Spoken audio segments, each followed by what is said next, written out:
What is going on, you guys? My name is Cody Thixton, and this is Interesting Podcast, coming to you guys on March 3rd, 2023 for episode 31, where tonight we're going to be talking about Paul Heyman reveals who's behind the Bloodline storyline, and apparently Goldberg demands a WWE retirement match, and we get more news on Vince McMahon being in the WWE creative team.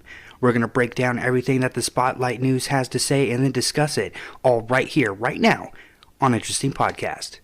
Please make sure to go and follow me on social media at CodyT503. That's Twitter, Instagram, and TikTok. And if you guys would not mind, please make sure to hit that like and subscribe button. We actually have our very first goal for the podcast to get to 39 subscribers by WrestleMania 39. Now, WrestleMania is 29 days away, so can we get 13 more subscribers by WrestleMania 39? This is all going to be very interesting. Let's get right into this. So apparently Paul Heyman reveals who's behind the Bloodline storyline. This is what Spotlight News had to say. The Bloodline storyline is the most compelling storyline in the modern era. The storyline is still unfolding on WWE television. As of now, Sami Zayn and Kevin Owens are trying to get their revenge on the Bloodline.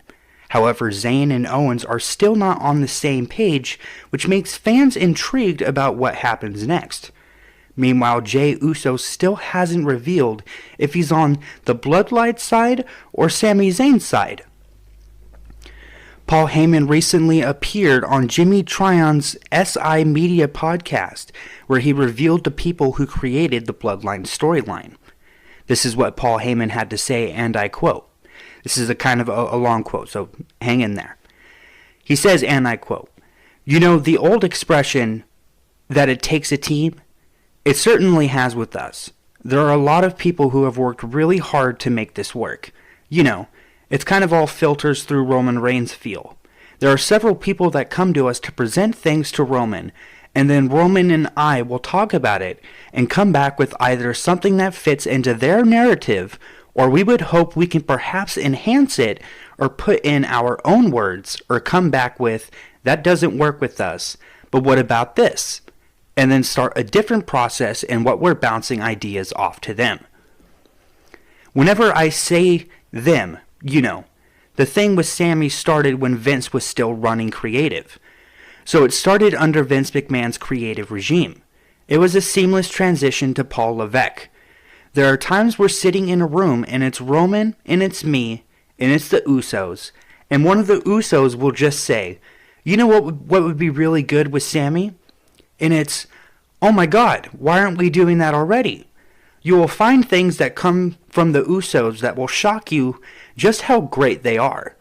There's Michael Hayes, and Michael Hayes is an understanding about telling a story within the body of a match that very few in history could ever claim to be on par with. The SmackDown writing team, which is led by Ryan Callahan, who is an unsung hero in what we put together. There's Michael Kirsch, who you've never heard about, you know, Kirsch as we call him, who on a week-to-week basis, along with a gentleman named Chad Barbesh and another Zach Hyatt, these are all people that will come and sit in the room with us, or sit in a locker room with us, or on Roman's bus, or in a conference call.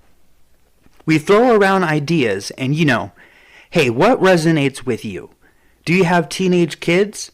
Well, this is a story of acceptance. What tales are they telling from the cafeteria at lunchtime in high school? It's really a team and a lot of unsung heroes. A lot of people that you don't read about online because they very intentionally keep their names out of the headlines, who have worked their asses off to put this all together." End quote.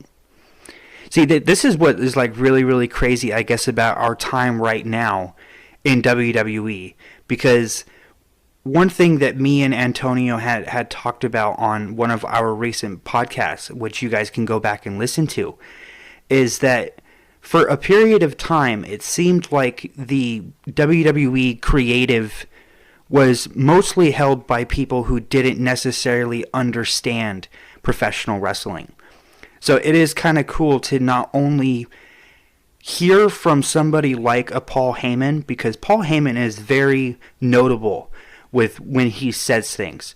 So if he says that we have people in the creative team that have been able to come up with this compelling of a storyline, especially leading into WrestleMania where it has essentially taken over the entire event, I actually think WWE is in very, very good hands as far as creative goes, because I don't think that Paul Heyman would ever put his name to something that he would not know we wouldn't gravitate to, because Paul Heyman is just fantastic at everything. So to hear that we have those list of people that are able to coordinate with the wrestlers on what they feel like doing or what goes with what their narrative is, that's just really freaking awesome to hear. And we actually have a pretty bright future if we continue to get people in the creative team that have this same exact mentality, especially when it comes to storylines. The next bit of news is Goldberg demands a retirement match from WWE. This is what the Spotlight News had to say. Goldberg returned to WWE for a one last match against Brock Lesnar in 2016. The bout took place at the 2016 Survivor Series, which was won by Goldberg in a quick fashion. WWE Hall of Famer then competed sporadically on premium live events. Mostly of the time, Goldberg wrestled in Saudi events due to the Crown Prince's demands. The 56-year-old star competed at the 2022 Elimination Chamber, where he lost to Roman Reigns for the Universal Championship. Since then, Goldberg wasn't seen on WWE television. In an interview with Sports Illustrated, Goldberg was asked about returning to the squared circle one more time. He stated that WWE owes him a retirement match. This is what Goldberg had to say, and I quote, "You never say never, especially in wrestling, and they owe me one. That's all I can say. I made a deal with the devil and I did my job, and they owe me a retirement match. At the end of the day, at 56, it's not something where I'm sitting by the phone waiting for a call. I've got a few ideas of how to do it on my own, possibly in Israel, so never say never." End quote.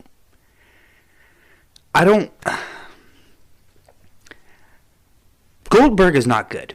Okay, Goldberg is not good. Every single time this dude has ever come back to WWE, fans just completely shit on it. And there's a reason for it.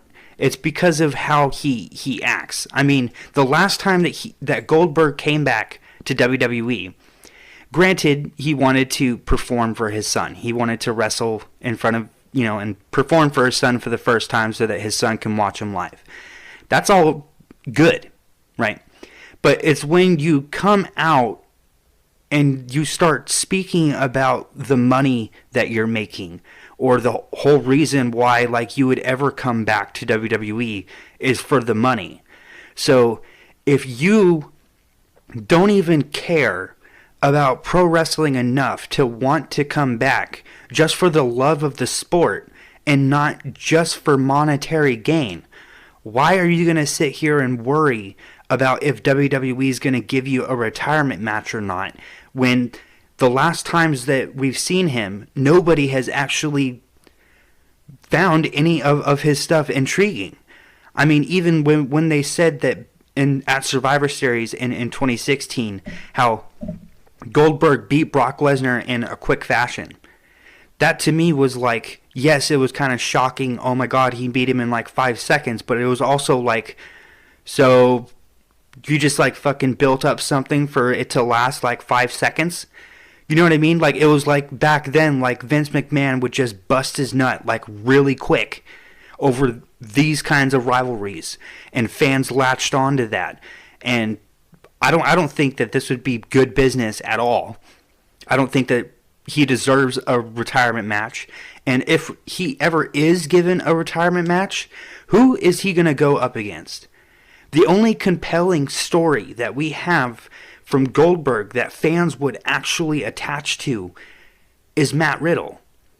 Because Matt Riddle and Goldberg had a back and forth online because Matt Riddle tweeted when Goldberg was fighting that Goldberg cannot wrestle.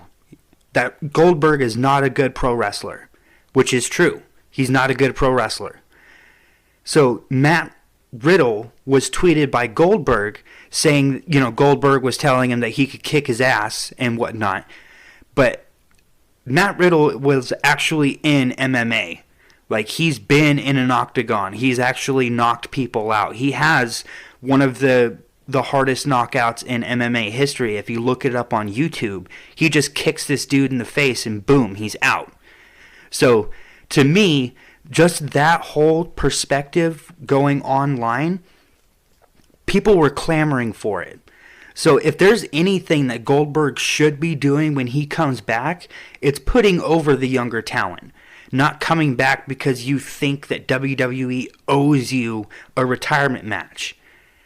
I have spoken on this about professional wrestlers. And again, this would be an example of a professional wrestler who, just like he said, they owe me.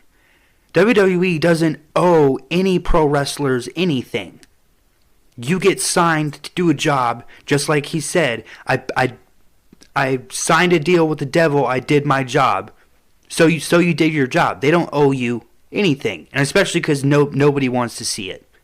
So come back, put over Matt Riddle, make him look really freaking good, finish off that storyline, and then go and retire because nobody wants to see it, and it's terrible product, and everybody knows that it's most likely because of what we are going to be talking about next. This is actually perfect segue, because the only person that would actually want to bring Goldberg back is Vince McMahon. Now we actually have more news on Vince McMahon reportedly returning to the WWE creative team. And as always, this is being broken by the Spotlight News. 2 weeks ago, MVP said that Omos wanted to challenge Brock Lesnar to a match at WrestleMania 39. MVP then told Lesnar to appear on Raw to accept the challenge. This past Monday on Raw, MVP hosted a VIP lounge with special guest Brock Lesnar. In that segment, Lesnar accepted Omos' challenge. The Beast then hit an F5 on MVP to end the segment. Many fans expected a fourth match between Brock Lesnar and Bobby Lashley to take place at WrestleMania 39. However, both superstars will be scheduled to face two different opponents at the Show of Shows. Vince McMahon came back to WWE office to facilitate the sales process in January. McMahon later clarified that he won't be involved in the creative side. However, fans have speculated that McMahon has returned to WWE creative team after Lashley and Lesnar's opponents were revealed for WrestleMania. WrestleVotes has reported that Vince McMahon has booked the Brock Lesnar vs. Omos match for WrestleMania 39. I'm told the highly anticipated, very compelling Brock Lesnar vs. Omos WrestleMania matchup was the idea of one specific, powerful person who pushed it through. Interesting. So, obviously, we've been getting a whole lot of news of not only Vince McMahon being back in WWE creative, but him also facilitating the sales of the WWE, or the sale of the process of WWE. And it's not really surprising that Vince McMahon is going to have a say in WWE WrestleMania.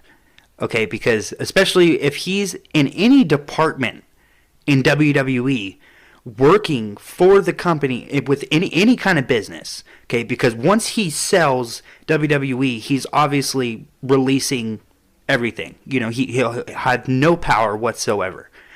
But at this time being, no matter what is going on in the business, regardless if it's WrestleMania or we have a specific storyline here, he's going to be mostly focusing on what he can control before the WWE sale actually comes to fruition. So I'm not surprised that we're 29 days away from WrestleMania and Vince McMahon is doing these things. He says, I want this match to happen, I want this to happen, even though there were other plans.